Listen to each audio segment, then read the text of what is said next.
Hola, buenas tardes, feliz año para todos. Yo soy Sergio Enciso, soy artista plástico, soy escritor, soy traductor, soy profesor y hoy estoy con este video de resumen de lecturas del año 2021 que tenía pendiente de hacer. Quería hacerlo desde el año pasado, pero me cogió el tiempo, así que preferí hacerlo ahora como resumen de lecturas del año 2021 y decidí hacerlo así como bienvenida del año y pues también pues el objetivo de este video es comentarles un poquito sobre lo que leí el año pasado. Leí un montón de cosas impresionantes, en realidad creo que ha sido uno de los años en los que más he leído. Y lo hice porque estoy y sigo estando muy emocionado con el programa que estoy haciendo, con el, llamémoslo así, podcast en video que hice durante el año 2021, que fue Viajes y Libros. Tiene ya 3 ediciones, entonces pues muchas de las recomendaciones que voy a hacer hoy, muchas de las lecturas que hice el año pasado, las hice leyendo lo que me habían recomendado personas como Javier Pinzón, como Alejandro Arango. Leí muchas cosas que me recomendó y que recomendaron en Viajes y Libros Alejandra Tapia. Fue un año para mí llenísimo de lecturas sobre Japón. Leí algunos autores colombianos. Leí muchísimas cosas. El año pasado tuve la fortuna de estar en México en junio y entonces también de allá traje algunas cosas de las que quería comentarles. Y pues nada, bienvenidos. Acuérdense de suscribirse al canal. Acuérdense de darle like a este video y bienvenidos. Vamos a hacer recomendaciones literarias.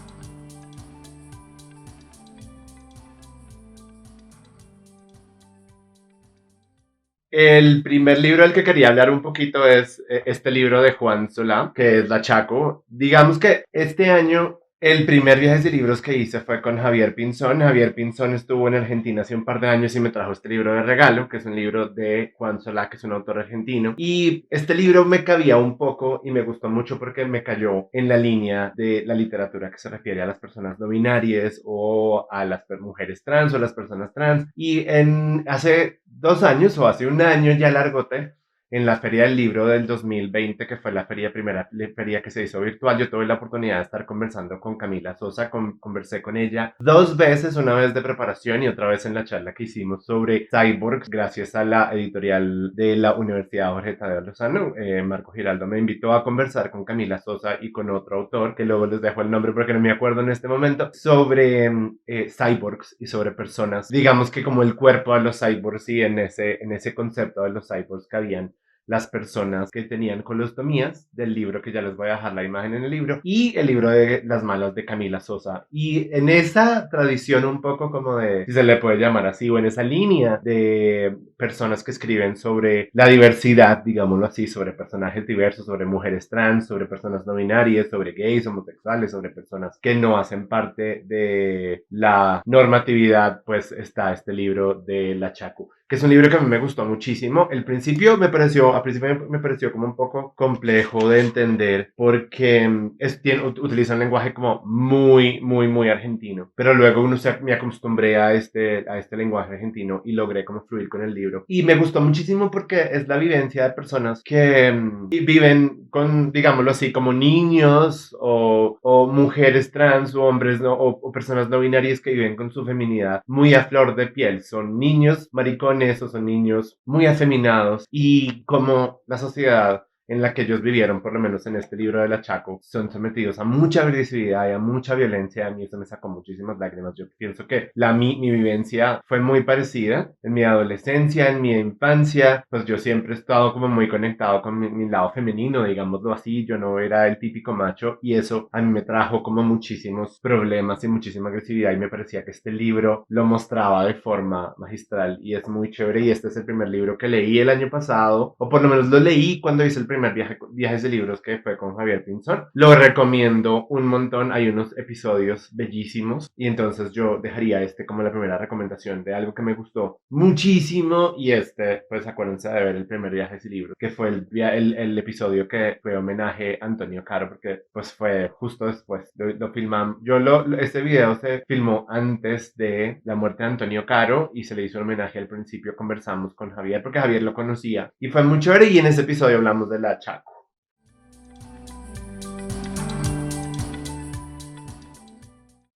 Estos son libros que traje de México. Este año fui por primera vez a México. Fue un viaje que me encantó. Ya México me pareció como una ciudad absolutamente fascinante, con una historia muy tremenda, muy profunda, y pues cuando volví de México, en México estuvimos visitando librerías y de esas librerías, bueno, de las librerías de la calle Donceles que me recomendó Charlie, yo estuve hablando con Charlie para hacer el segundo viaje de libros y ella me recomendó, una de las recomendaciones que me hizo fue ir a la calle Donceles donde están las librerías y en una de estas librerías tomé una foto y la señora me regañó y entonces yo lo que hice fue comprar un libro un poco para resarcirme por haber entrado a tomar fotos sin permiso y el libro que compré fue este, es un libro como, es una especie de libro de texto, la verdad no he averiguado mucho sobre la característica de esta colección, pero es una colección que se llama Distrito Federal y es la Ciudad de México antes y después de la conquista y la verdad me sirvió mucho para entender, como para responder muchas de esas inquietudes que tenía sobre la historia de Ciudad de México, porque Ciudad de México es una ciudad que se construyó en un lago, que empezó su, digamos que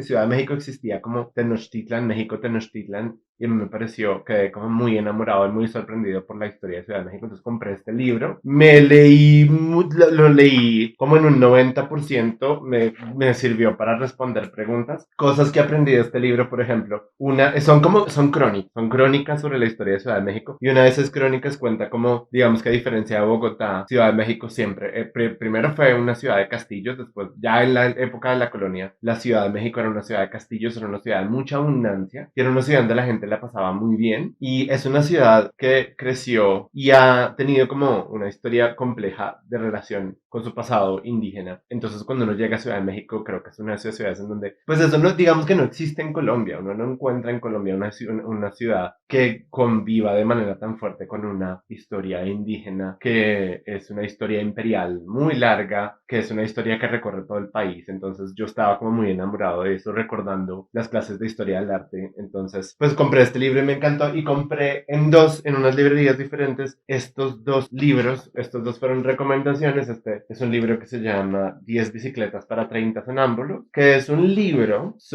con historias, con cuentos de bicicleta. La verdad es que no es uno de mis libros favoritos. Hay unas historias que me gustaron muchísimo. Hay una historia este cuento se llama Plof y es un cuento, es uno de los que más he recordado porque todas las historias son sobre bicicletas. En alguna forma están relacionadas con bicicletas. Y esta es una historia, la historia se llama Plof, un poco logré entender que es porque es una persona que está en Sierra Leona y están intentando, creo que, salir de Sierra Leona. Y lo que sucede es que hay un niño, ellos recogen un niño, los personajes principales de la historia recogen un niño y este niño muere y cuando muere, la descripción es como que muere y se desinfla un poco como se desinfla una bicicleta. Esa es como la imagen que le entrega a uno Lola Huete Machado, la escritora, de la muerte de este niño y es una imagen como muy poderosa. Y yo hice con los dos libros que traje de México, hice algo que fue buscar a los autores por Twitter y escribirle a la editorial que es de mi page y Lola Huete fue la única que me respondió. Yo le pregunté que sí, era cierto lo que narraba en el libro, en el cuento y me dijo que sí, que era una historia que ella había vivido y creo que ella es periodista, pero además es escritora. Una cosa que, pues yo cuando yo compré este libro, lo compré en una librería de Ciudad de México, pensé que tal vez era un libro mucho más asociado con México y resulta que no, es un libro de autores españoles, editado en España, pues no, digamos que no fue una cosa que me di cuenta cuando lo compré, pero pues este libro que se llama El hambre heroica fue un libro que los compré al tiempo y este libro, la verdad fue que me gustó muchísimo. Tiene unos cuentos impresionantes, ya no cuentos, los cuentos de 10 bicicletas para 30 sonámbulos son como más relatos y en muchos casos reflexiones o recuerdos relacionados con la bicicleta, con el hecho de montar en bicicleta. Yo monto bicicleta, entonces por eso fue que lo compré. Pero la verdad es que cuando leí los cuentos incluidos en El hambre heroica, la verdad fue que me gustaron muchísimo. Son cuentos que yo pienso que son muy coherentes. Son autores mucho más pues digámoslo así, como jóvenes, pero son cuentos verdaderamente entretenidos, pero sobre todo uno siente como la gran diferencia entre los relatos, digamos, yo los leí los dos al tiempo y sentí que aquí habían relatos un poco como no tan, no sé cómo decirlo, como aquí los relatos son un poco menos construidos y en este libro los relatos son verdaderamente historias muy bien construidas, con un peso y con una fundamentación y con unos arcos unos arcos mucho más entretenidos, mucho más interesantes. Entonces, De este yo lo recomendaría mucho. Los autores en este volumen me gustaron muchísimo. Desafortunadamente ninguno me respondió. En serio, de estos dos libros hizo el ejercicio de contactar a los autores por Twitter, buscarlos, y la única que me respondió fue el Huete de este libro. De resto, ninguno me quiso responder.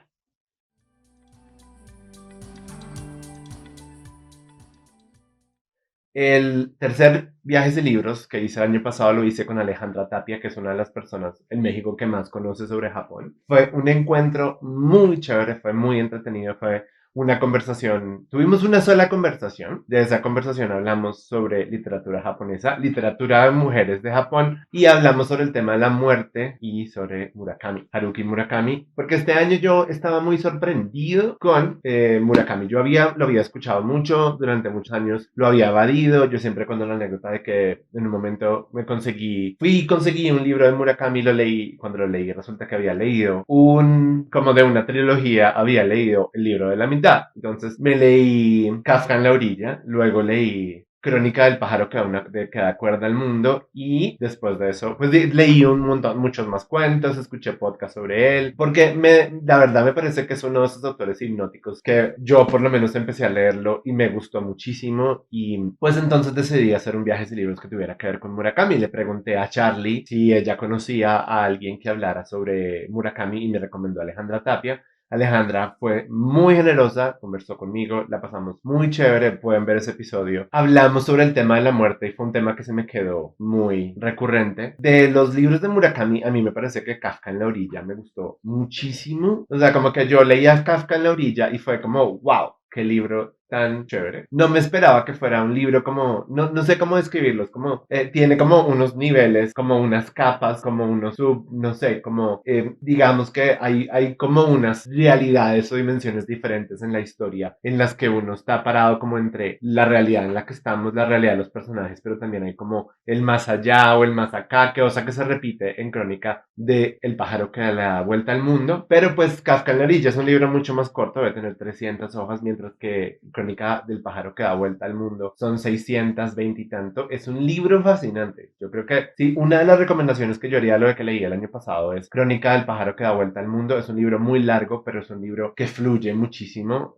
Me gustó, me gustó mucho. Hay mucha gente que critica a Murakami, que no le gusta, que le parece aburrido. Digamos que después de hacer el viaje de libros, conversé con personas que me dijeron: Murakami es tremendamente aburrido, no me gusta, pero hay mucha gente que lo sigue, que lee sus libros, que yo la verdad terminé como enamorado de Murakami, me gustó muchísimo. Y luego al final terminé leyendo La Casa del Carnero Salvaje, porque fue uno de los libros que recomendó Alejandra. Ya había leído Crónica del pájaro, y la verdad es que La Casa del Carnero Salvaje me gustó un montón, me gustó muchísimo, lo disfruté mucho, pero es como una especie de... Es como si Haruka Murakami hubiera repetido la fórmula de Crónica del pájaro que da vuelta al mundo y la hubiera hecho mucho más pequeña. Y en ese sentido me gustó mucho más. Siento que una de las grandes novelas de Murakami es Crónica del pájaro que da vuelta al mundo, y este es como uno jugadito, no sé si sea bien decirlo así, pero este me pareció como que no como de los dos prefiero Crónica del pájaro que da vuelta al mundo, y de verdad lo recomiendo pasar un tiempo largo leyéndolo porque es una novela muy larga, es una novela muy buena. Entonces uno de los encuentros que tuve el año pasado, hasta hace 5 días,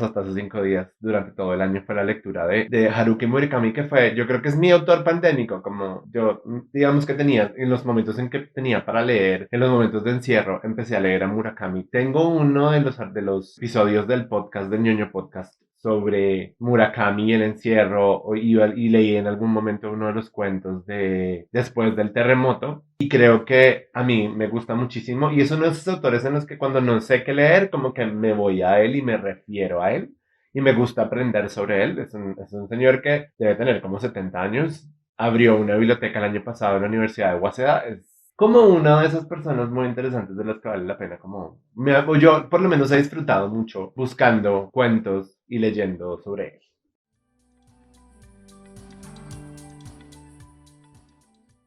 También de las recomendaciones que hizo Alejandra Tapia en el Viajes de Libros 3, que fue el Viajes de Libros sobre Japón, pues ella hizo una serie de recomendaciones de autoras mujeres japonesas y de esas recomendaciones leí dos libros, leí Kitchen de Banana Yoshimoto y La Dependienta de Sayaka Murata. Las dos me parecieron autoras, no he leído más, no he tenido más tiempo para seguir ahondando en estas dos autoras mujeres japonesas, pero la verdad es que los dos fueron encuentros muy chéveres. La dependienta me gustó mucho porque la historia es... Ahí, digamos que leí varias cosas este año de Japón, pero además terminé el año leyendo Estupor y Temblores de Amelino Tom. Y siento que de las cosas que aprendí o de las cosas que empecé como a vislumbrar leyendo autores japoneses que no había leído nunca, es lo extraña que es la posición de la mujer en Japón y lo difícil que es ser mujer en Japón.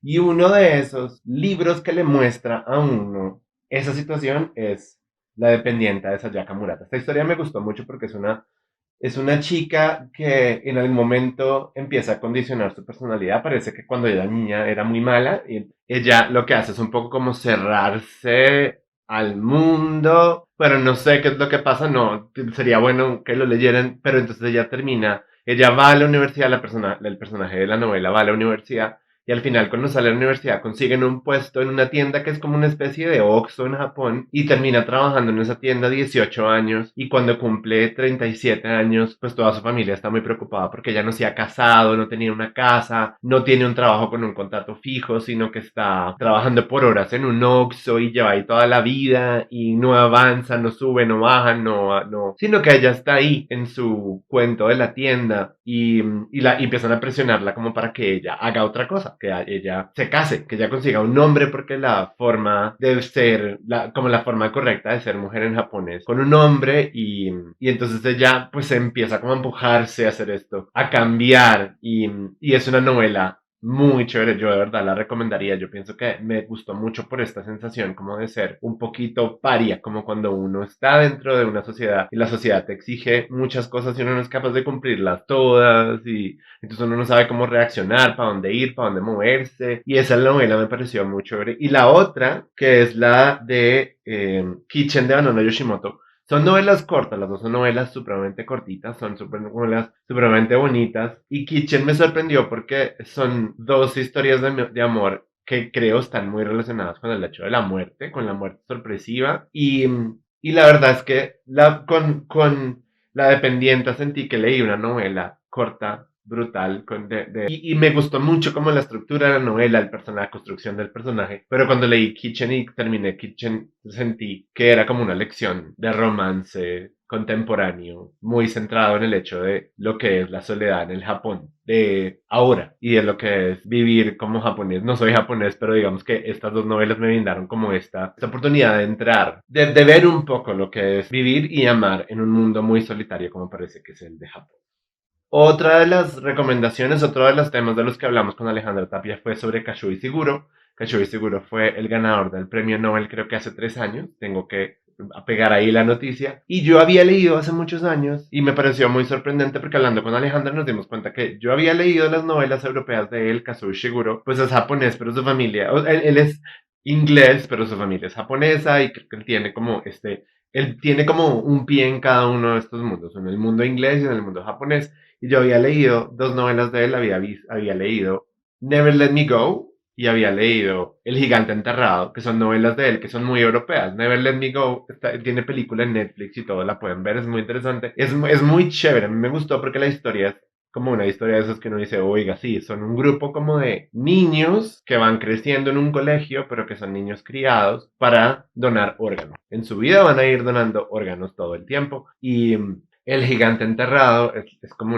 una épica medieval, algo así, como muy a lo Harry, no, como muy a lo del Señor de los Anillos. Pues es como una aventura, un quest de una persona, de un personaje que tiene que...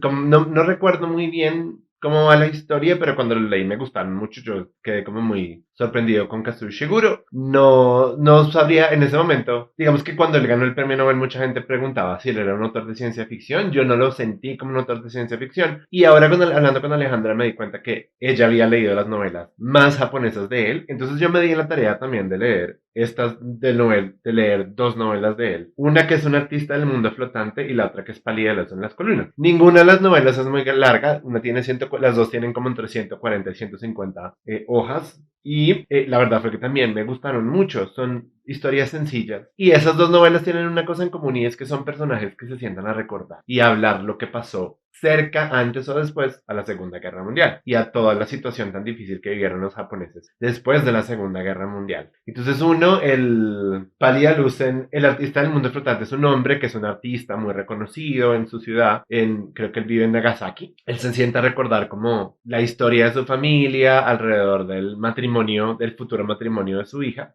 que es la única hija que le falta por casarse, y él se ve como obligado a reconocer que cometió ciertos errores dentro de la guerra. Y Pálida luz en las colinas es una mujer que vive en Inglaterra que recuerda su pasado en Japón. Cuando su primer matrimonio, el nacimiento de su primera hija, la muerte de su primera hija. Y entonces las dos historias me gustaron mucho, me parecieron como muy historias. Me parece que ese formato de recordar, de empezar a viajar en el pasado para recordar y construir una historia que se cierra, me gustó mucho. Solamente que no me gustó de Pálida luz en las colinas, que no cierra, no le cuenta. Hay una parte de la historia al final que la autora a uno no le quiere contar. No se la cuenta y así se queda. Y bueno, así se quedó el libro, pero a mí me gustó mucho. Las dos son experiencias de lectura muy entretenidas. Y pues para cerrar el año decidí leer otro japonés, pero de Amélie Nothomb, que escribe en francés, y leí Estupor y Temblores. Había visto la película, a la gente siempre le cuento que la película es impresionante, pero el libro es exactamente igual a la película y me encantó. Me pareció súper chévere, muy divertido, como no es una lectura muy compleja, pero sí le pinta a uno una historia, un cuadro de la posición de las mujeres en Japón, que es como muy difícil de digerir. Es muy difícil imaginarse cómo es ser... Hay una parte de la novela que son como unas 5 hojas en donde ella dice la imposibilidad de lo que es mujer en Japón, porque no puedes ser gorda, no puedes ser flaca. Si eres muy flaca, entonces no te toman en serio, no puedes subir en las posiciones de poder en las empresas. No, pues hay como toda una serie de imposibilidades muy fuertes del hecho de ser mujer en Japón, que me gustó mucho y que además muchas de esas cosas que están narradas en ese libro las vi en todo lo que le había leído con anterioridad de los autores japoneses que leí y me gustaron muchísimo.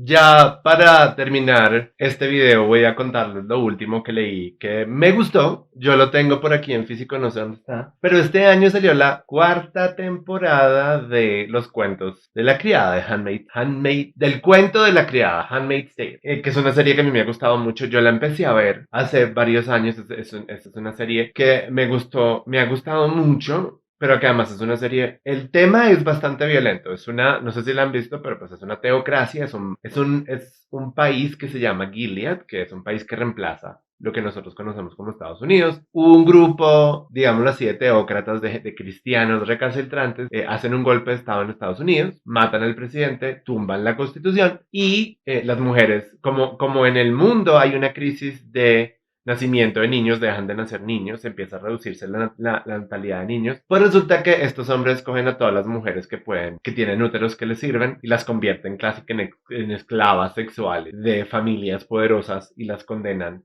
a tener bebés. Y entonces esta historia a mí me pareció fascinante y empecé a ver la serie, vi el episodio, la temporada 1, la 2 y la 3. Este año salió la 4. Vi la 4 y después de ver la 4 me vi de nuevo la 1, la 2 y la 3. Y cuando llegué a la temporada 3 dije, no puedo dejar. O sea, como digamos que no me sentía como cansado de sufrir. Entonces dije, voy a leer el libro. Me leí El cuento de la criada en inglés de Margaret Atwood. Y pues lo leí también porque Marco me había regalado Los Testamentos, que es la continuación, digamos, de la historia, la finalización de la historia del cuento de la criada. Y la verdad es que, pues fue toda una experiencia, fue una cosa que disfruté mucho porque era fan ya del cuento de la criada, era fan ya de la serie de televisión, pero entonces hacer el ejercicio de leer el libro y compararlos y empezar a ver un poco cuáles eran los cambios, me gustó mucho. Entonces primero, pues digamos que hice el ejercicio de leer primero el cuento de la criada, el libro, Y es un libro que me pareció fascinante. A mí me pareció siempre que he leído varias cosas de Margaret Atwood. Le empecé leyendo Alias Grace, que fue un libro que me gustó muchísimo porque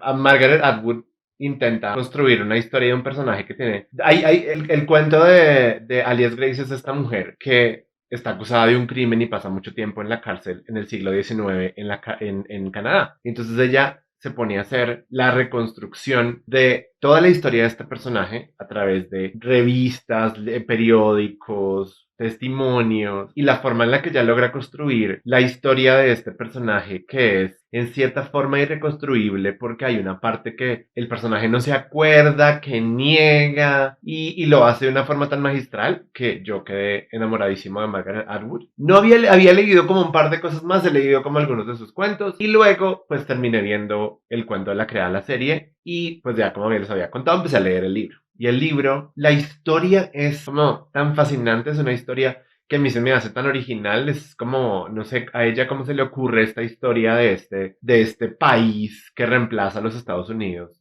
Siempre me he preguntado cómo hizo Margaret Atwood ella sola para llegarse semejante historia. Y entonces hice el ejercicio de leer primero el libro de la historia de la criada y luego los testamentos. El libro de la historia de la criada me gustó muchísimo más y los testamentos me pareció un libro muy entretenido, muy chévere, pero no, digamos, tal vez es porque ya no es original como si fue la historia, el cuento de la criada, pues no me pareció como tan chévere, pero a nivel de la historia es súper entretenido leer sobre la tía Lidia y sobre los personajes que están relacionados a Offred, pero no me pareció como tan brutal. Eso sí, es un libro que uno empieza a leer y no lo suelta desde, o sea, yo no pude parar, no podía parar, tenía que estar leyendo todo el tiempo, leía en la calle, en cafés, leía en el bus, leía en mi casa, leía cualquier minuto que tenía libre y en el que quería no pensar, me iba a leer porque era un libro que me tenía súper atrapado. La historia tal vez no me pareció tan original, pero el libro es verdaderamente entretenido. Y yo espero seguir leyendo un poco más de Margaret Atwood, pero es que después de leer esos dos libros, uno después del otro, ya quedé como supremamente cansado de leer